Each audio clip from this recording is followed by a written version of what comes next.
말씀 보겠습니다. 예레미야 23장 1절에서 8절 말씀인데요. 제가 갖고 있는 구약성경 1086페이지에 있고요. 예레미야 23장 1절에서 8절 말씀인데 서로 교독하고 8절은 함께 합독하겠습니다. 여호와의 말씀이니라. 내 목장의 양떼를 멸하며 흩어지게 하는 목자에게 화 있으리라. 그러므로 이스라엘의 하나님 여호와께서 내 백성을 기르는 목자에게 이와 같이 말씀하시니라. 너희가 내 양떼를 흩으며 그것을 몰아내고 돌보지 아니하였도다. 보라, 내가 너희의 악행 때문에 너희에게 보응하리라. 여호와의 말씀이니라. 내가 내 양떼에 남은 것을 그 몰려갔던 모든 지방에서 모아 다시 그 우리로 돌아오게 하리니 그들의 생육이 번성할 것이며 내가 그들을 기르는 목자들을 그들 위에 세우리니 그들이 다시는 두려워하거나 놀라거나 잃어버리지 아니하리라. 여호와의 말씀이니라. 여호와의 말씀이니라. 보라, 때가 이르리니 내가 다윗에게 한 의로운 가지를 일으킬 것이라. 그가 왕이 되어 지혜롭게 다스리며 세상에서 정의와 공의를 행할 것이며 그의 날에 유다는 구원을 받겠고 이스라엘은 평안히 살 것이며 그의 이름은 여호와 우리의 공이라 일컬음을 받으리라. 그러므로 여호와의 말씀이니라. 보라, 날이 이르리니 그들이 다시는 이스라엘 자손을 애굽 땅에서 인도하여 내신 여호와의 사심으로 맹세하지 아니하고 이스라엘 집 자손을 북쪽 땅 그 모든 쫓겨났던 나라에서 인도하여 내신 여호와의 사심으로 맹세할 것이며 그들이 자기 땅에 살리라 하시니라. 아멘. 감사합니다. 특성을 듣는데 대구장이 삼총사가 찬양한 것 같아요. 은혜가 있었습니다. 아주 감사했습니다. 기도하겠습니다. 하나님 아버지 감사합니다. 오늘도 우리 성도들이 이렇게 오후 시간에 또 모여서 함께 찬양하며 또 기도하며 또 교제하면서 주님의 은혜를 나누게 하시니 감사를 드립니다. 이 시간은 말씀을 듣는 시간입니다. 성령님께서 말씀하여 주시고 우리의 심령이 옥토밭이 되게 하여 주시옵소서. 예수님의 이름으로 기도하옵나이다. 아멘. 오늘 여호와 하나님의 이름 14번째입니다. 한번 따라하겠습니다. 여호와 치드케누. 여호와 치드케누. 치드케누라는 말인데 여호와 우리의 공의 아니면 공의로우신 하나님 이런 뜻입니다. 성경에서 최고의 리더십을 얘기할 때에 등장하는 것이 목자입니다. 목자. 요한복음에도 보면 예수님을 무슨 목자라 그래요? 선한 목자다. 선한 목자. 목자가 선한 목자가 있고 싹군 목자가 있어요. 싹군 목자는 배고프면 지가 키우던 양을 잡아먹는 거예요. 지금도 종종 그런 사람들이 있다고 그러는데 집에서 키우던 강아지 잡아먹는 사람. 이 양도 목자도 그런 거예요. 자기가 키우던 양을 잡아먹고 돈이 필요하면 팔아먹고. 근데 선한 목자는 어때요? 양의 생명을 지키기 위해서 자기 생명까지도 내어놓는 게 선한 목자예요.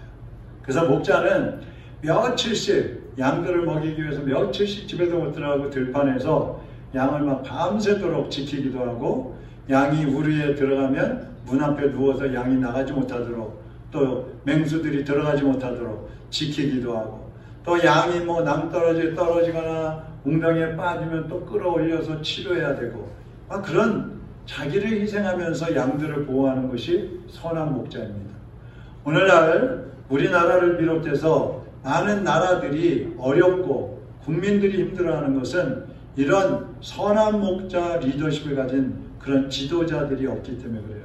우리나라에도 그런 말 많이 하잖아요. 참된 지도자가 없다. 지도자다운 지도자가 없다. 그런 얘기 하지 않습니까? 근데 이스라엘도 마찬가지예요. 예수님 오시기 전 600여 년 전에 이 남쪽 유다의 상황도 오늘날 우리하고 비슷한데 바벨론의 위협 앞에 있었어요. 이제 곧 586년에 바벨론이 쳐들어와서 완전히 유대를 멸망시키니까 바벨론이 막 위협하는 그런 가운데서 지도자들은 자기의 안전과 자기 이익만을 생각을 했어요. 백성들을 돌보지 않는 겁니다.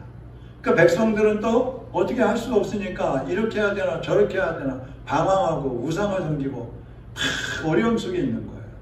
그런 시대에 하나님께서 이제 처방을 내리시는데, 당시에 하나님이 내리신 처방, 이렇게 해라, 어떤 처방을 하나님이 내리시는 것하고 오늘날 하나님이 그 당시에 내리셨던 처방이 오늘날에도 필요한 그런 처방이기 때문에 오늘 우리가 이 말씀을 통해서 당시에 그 남유다 사람들의 그 마음과 또 오늘날 우리가 하나님을 향해야 되는 그런 마음을 함께 생각하면서 은혜를 받았으면 좋겠습니다. 우선 하나님께서 이스라엘 백성들에게 경고를 하셔요. 오늘 1절 2절에 보면 여호와의 말씀이니라 내 목장의 양떼를 멸하며, 여기 보면 누구의 목장의 양떼라고 해요? 내 목장? 내가 누구예요? 하나님이에요. 하나님 목장의 양떼를 멸하며 흩어지게 하는 목자에게 화 있으리라. 그러므로 이스라엘 하나님 여호와께서 내 백성을 기르는 목자에게 이와 같이 말씀하시니라. 너희가 내 양떼를 흩으며 그것을 몰아내고 돌보지 아니하였도다. 보라, 내가 너희 악행 때문에 너희에게 보응하리라. 여호와의 말씀이니라. 하나님은 유대인들을 하나님의 양떼로 보시고 있어요.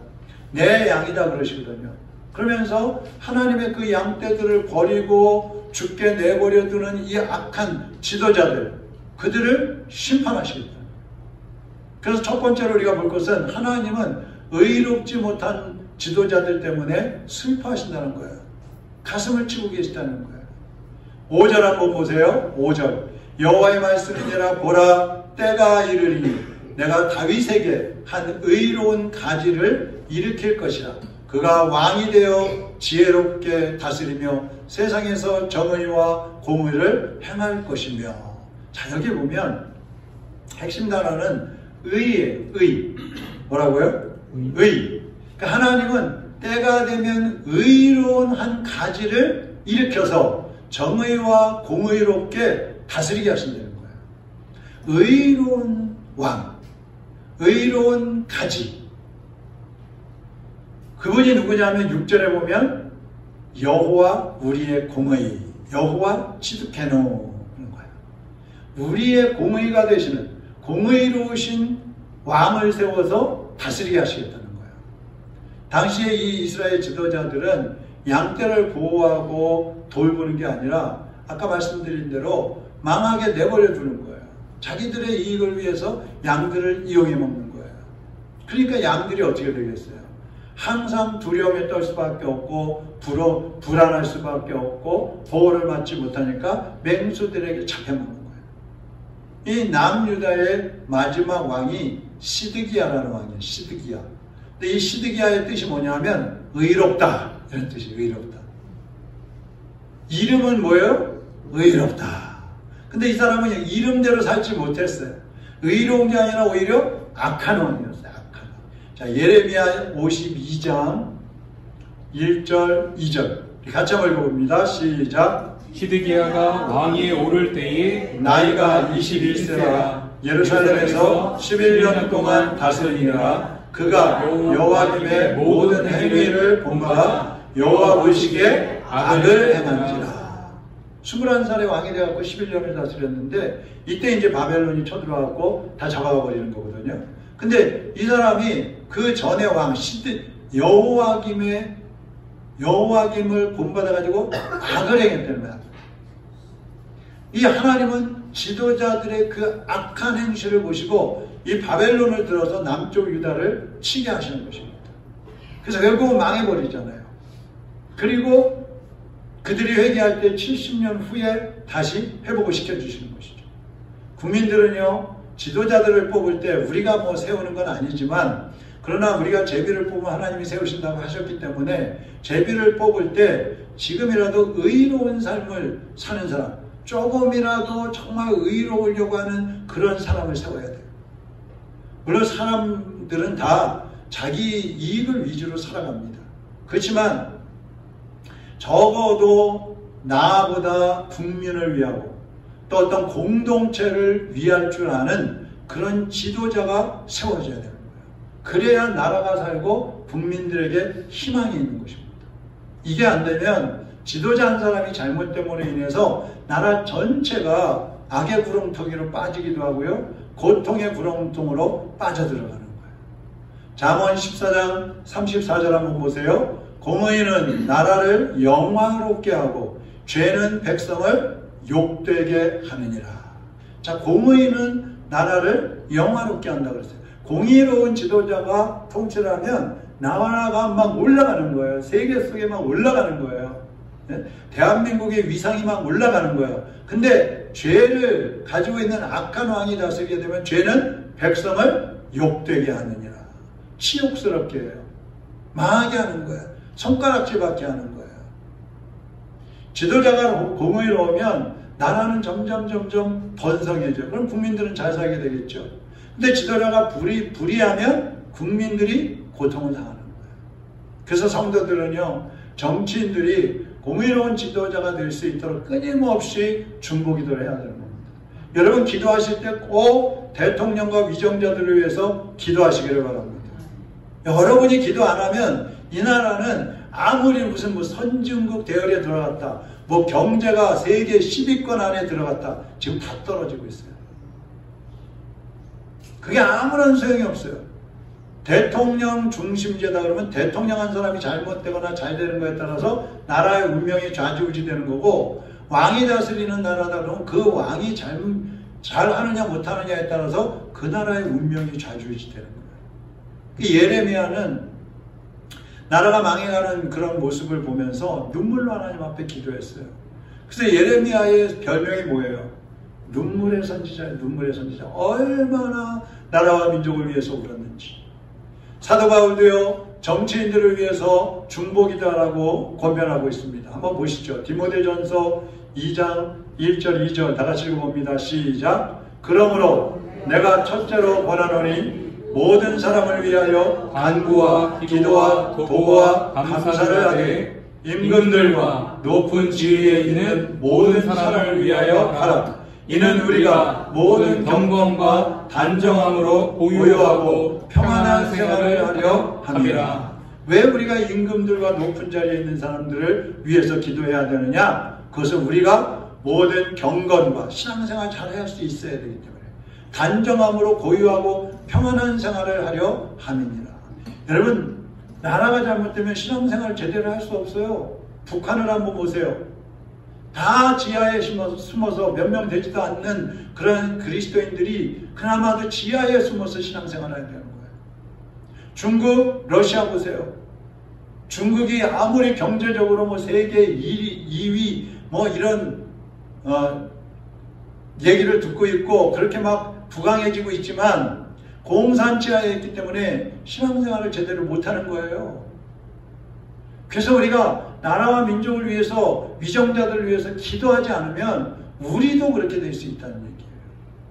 강원도에 예수원이라는 곳이 있어요. 저도 한번 가봤는데 이 예수원에 지금은 이제 돌아가셨지만 대천덕 신부님이라는 분이 그곳에 이제 세우시고 계셨는데, 이분도 정치인들, 종교 지도자들, 특별히 목회자들, 정치인들과 목회자들을 위해서 하루 3번씩 기도하셨대요. 하루 3번씩. 이것이 진정으로 나라를 사랑하는 모습인 겁니다. 하나님은요, 불의와 죄악이 판을 치는 그런 시대에 처방을 내리시는데, 자, 2번째 보세요. 의로운 지도자를 세우겠다고 약속을 하셨어요.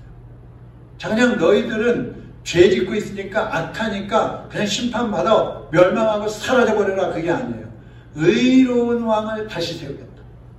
하나님은 이 악한 지도자들을 심판하시고 끝나는 게 아니라 4절에서 하나님이 직접 참된 지도자를 세우시겠다고 약속을 하셔요. 이게 우리에게 소망인 거예요.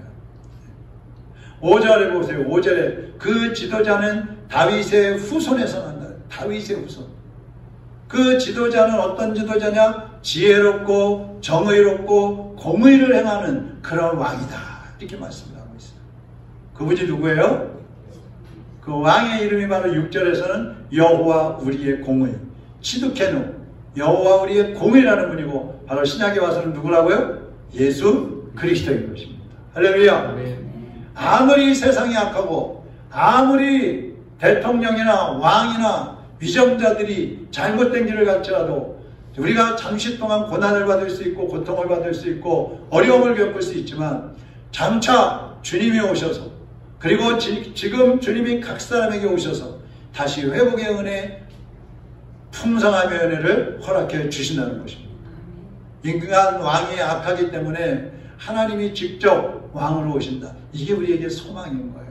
저나 여러분도 각 사람이 악한 그런 길로 가고 있었고 죄인이지만 예수님이 오셔서 우리 한 사람 한 사람을 구원하셨고 회복시켜 주셨잖아요. 나라도 마찬가지고 가정도 마찬가지고 교회도 마찬가지입니다. 하나님만이 희망이시오. 하나님만이 우리의 구원이시오. 하나님만이 우리의 의로운 통치자이신 것입니다. 한번 따라하겠습니다. 하나님만이 희망이시다. 하나님만이 구원이시다. 하나님만이 의로운 통치자시다. 할렐루야. 그러니까 하나님이 없으면 소망이 없는 거예요. 그렇지만 하나님이 계시면 현재의 상황은 어렵고 힘들고 고통이고 공산치하에 있고 핍박을 당할지라도 하나님이 계시면 다시 희망이 있고 일어날 수 있는 희망과 소망을 가지고 나갈 수 있다는 거예요. 하나님이 결국은 세워주시겠다는 겁니다. 세 번째로 예수 그리스도는 희망을 성취하시는 왕으로 오십니다. 구약의 예언은요 항상 이중적인 의미를 가지고 있어요. 예언할 그 당시에, 그러니까 예레미야가 지금 예언을 하고 있는 거잖아요. 예레미야서는 예언할 그 당시에는 그 당시 현실, 그때에 성취될 것을 예언을 하고 있는 거예요. 거기에다가 미래에 앞으로 이렇게 될 것이다 하는 것을 그 예언에다가 담아가지고 이중적으로 예언하는 거예요. 예를 들면 예레미야가 이제 예언을 하는 거예요. 왕과 너희들이 악하기 때문에 하나님이 바벨론을 들어서 심판하신다. 그 심판이 이루어졌어, 안 이루어졌어요? 이루어졌어요. 근데 예레미야가 또 예언해요. 너희들이 70년 후에 다시 고국으로 돌아오게 될 것이다. 이루어졌어요, 안 이루어졌어요? 이루어졌어요. 70년이 지나니까 에스라, 느헤미야 이런 영적인 지도자들이 나와가지고 바벨론의 포로를 붙잡혀 있는 사람들이 이끌고 유대로 돌아왔단 말이에요. 이것이 1차적인 예언의 성취예요. 그러면 장차는 어떠냐? 장차. 이것은 바로 예수 그리스도가 왕으로 오셔서 장차 죄악 가운데 빠져있고 악한 정부 아래에서 악한 정치인들 아래에서 고통당하고 있던 사람들을 회복시켜 주신다는 그러한 예언의 의미가 거기 들어있는 것입니다. 이것은 이제 예수님이 앞으로 오시면 성취되는 그러한 예언인 것입니다. 할렐루야. 그래서 미래적으로는 만왕의 왕이신 예수님이 우리를 통치해 주시고 그분이 오시면 우리를 구원해 주시고 회복해 주신다. 이것이 예언의 중심인 것입니다. 예수님은 장차 의로운 왕으로 오셔서 공의와 정의로서 세상을 구원하시는 분입니다. 세상의 지도자들이 하나같이 악한 죄인이에요. 그렇기 때문에 제대로 정치를 못하는 거예요. 항상 이렇게 좀 욕심이 없던 사람도 왕이 되거나 대통령이 되면 욕심이 생겨요. 그래서 다른 때는 남의 말을 잘 듣던 사람도 그 자리에 올라오면 남의 말을 안 들어요. 자기가 최고라고 생각을 하는 거예요. 그러면 하나님 오실 때에는 하나님의 자리에 올라앉으려고 하는 거예요. 그러니까 정치를 제대로 못하는 겁니다. 여러분 미국의 대통령들도 잘 보세요. 그들이 정말 공의롭고 정의롭게 정치하는가? 그렇지 않아요. 어떻게 보면 영적으로 보면은요 가장 악한 대통령일 수도 있어요. 왜냐하면 그 미국이 세계의 나라들 자기들의 그 강력한 힘을 이용해 가지고 약한 나라들을 자기들의 멋대로 끌어가려고 하고 자기들의 이익을 위해서 약한 나라들을 이용해 먹고 있거든요. 그것처럼 하나님 보실 때 악한 게 어디 있어요? 그러니까 끌려가는 어쩔 수 없이 끌려가는 사람보다 그 억압하고 짓누르는 사람이 더 악한 사람들이에요. 왜 그래요? 다 죄인이기 때문에. 로마서 3장 23절에 모든 사람이 죄를 범하였음에 하나님의 영광에 이르지 못하더니 모든 사람이 죄인이기 때문에 스스로 의로워질 수가 없어요. 하나님의 영광에 이르지 못한다는 말은 스스로 의로워질 수 없다는 거예요. 그래서 24절이 나온 거예요. 24절 같이 한번 읽어보죠. 그리스도 예수 안에 있는 속량으로 말미암아 하나님의 은혜로 값없이 의롭다 하심을 얻은 자 되었느니라. 이 죄인이라도 예수님의 속량, 예수님이 우리를 대신해서 죄값을 치러주신 그 은혜 때문에 죄 씻음을 받을 수 있고 의로워질 수 있다는 거예요. 이게 소망이에요. 자격은 없어요. 저나 여러분이나 대통령이나 왕이나 누구도 의로워질 수 있는 자격이 없어요. 그러나 십자가의 사랑으로 인해서 예수 그리스도가 대신 죽어주신 그 사랑으로 인해서 우리가 의로워질 수 있게 되었다는 얘기입니다. 이 하나님의 은혜인 거예요. 고린도전서 1장 30절에도 너희는 하나님으로부터 나서 그리스도 예수 안에 있고 예수는 하나님으로부터 나와서 우리에게 지혜와 의로움과 거룩함과 구원함이 되셨으니 그랬어요. 예수님은요 우리의 지혜이셔요. 예수님은 우리의 의로움이 되시는 것입니다. 그래서 예수님을 믿는 사람은 지혜가 오는 것이고 예수님을 믿는 사람은 의로워지는 거예요. 그 예수님의 이름이 바로 시드케노라 이 말이에요. 그래서 의라는 것은 하나님의 속성 중에서 대표적인 속성이에요.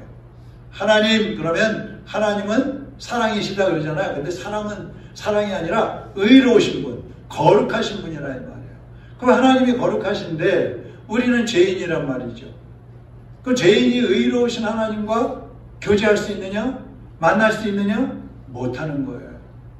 여러분 천국에 문이 있어요 없어요? 성경에 보면 문이 있죠. 근데 천국에는 문이 필요가 없어요. 왜냐하면 죄인은 그 안으로 들어설 수가 없어요. 너무 거룩하고 강력한 빛이 비치기 때문에 거기 들어가면 죄가 쫙 비디오처럼 나오는 거예요. 그러니까 부끄러워서 들어갈 수가 없어요. 거기다가 거룩하신 하나님이 다 좌정에 계시니까 그 앞에 나설 수가 없어요. 그래서 예수님이 십자가에서 우리를 의롭게 해주시기 위해서 십자가에서 죽어주신 것입니다. 존 버년이라는 사람이 철로역정이라는 소설을 썼어요. 여러분들 읽어보신 분들 계실 거예요. 기독교라는 사람이 장차 멸망하게 될 그러한 도시에 살고 있었어요. 그러니까 세상에 살고 있는 거예요. 죄악된 세상에. 그러다가 이제 예수님을 믿고 천국을 향해서 여행을 하는 거예요. 천국을 향해서 착 가다가 어느 때는 마귀의 수렁에 빠지기도 하고 시험에 걸려 넘어지기도 하고 마귀의 시험에 넘어지기도 하고 또 천사들의 도움을 받아서 나오기도 하고 또 협력자들의 도움을 받아서 나오기도 하고 막 그런 과정을 쭉 거치면서 십자가 언덕에 도달을 했어요. 십자가 언덕에 딱 올라섰는데 천사 3명이 쫙 나오더니 첫 번째 천사는 죄악된 옷, 누더기 옷, 냄새나고 더러운 그 옷을 쫙 벗겨주는 거예요. 벗어. 넌 이거 입고 있으면 안 되지. 근데 두 번째 천사가 또 나오더니 새로운 옷을 입히는 거예요. 그것이 의의 옷이에요. 의의 옷. 그 다음에 세 번째 천사가 오더니 이마에다가 인을 꽝 찍어주는 거예요. 그게 너는 의인이야. 하나님은 우리가 입고 있던 그 죄악의 옷, 냄새나고 추악하고 더럽고 찢어진 그 거지 같은 옷을 벗겨내시고 의의 옷, 하나님이 친히 의의 옷을 입혀주심으로써 우리가 천국 백성으로 살아가게 해주시는 것입니다. 한 청년이 군대에 입대를 했어요. 군에 입대하면은 아무리 좋은 멋진 양복을 입고 가고 청바지를 입고 가도 다 어떻게 돼요? 부대에 들어가는 순간 다 벗어야 돼요. 군복을 입어야 돼요.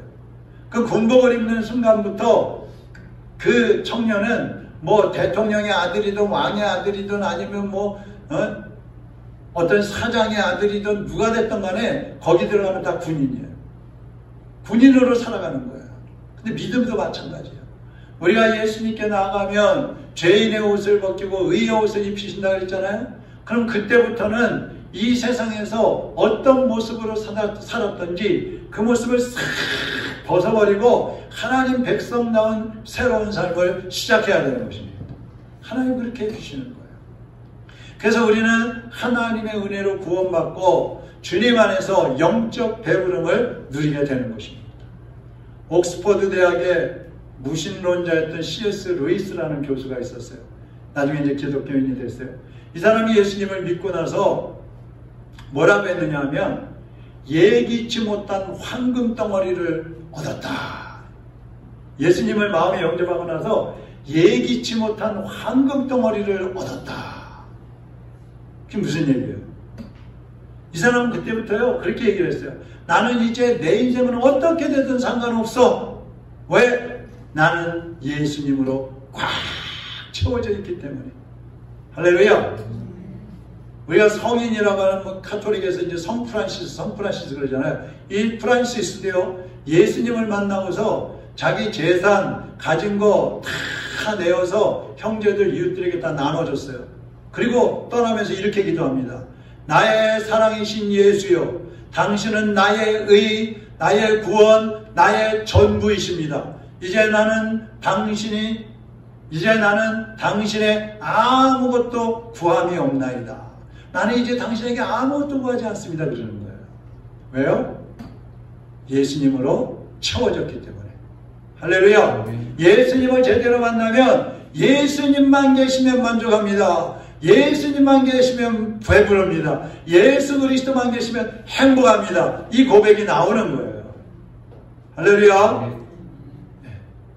여러분 모두가 의로우시고 거룩하신 하나님 안에서 만족하고 배부름을 누리시고 그리고 불의하고 죄악으로 가득 차 있는 이 세상 속에서 여러분이 있는 곳곳에서 예수 그리스도처럼 우리의 공의가 되시는 그 하나님처럼 여러분도 공의롭고 정직하고 진실한 하나님의 백성들로 살아가셔서 세상을 변화시키고 세상을 감동시키는 놀라운 하나님의 일꾼들이 되시기를 주님의 이름으로 축원합니다.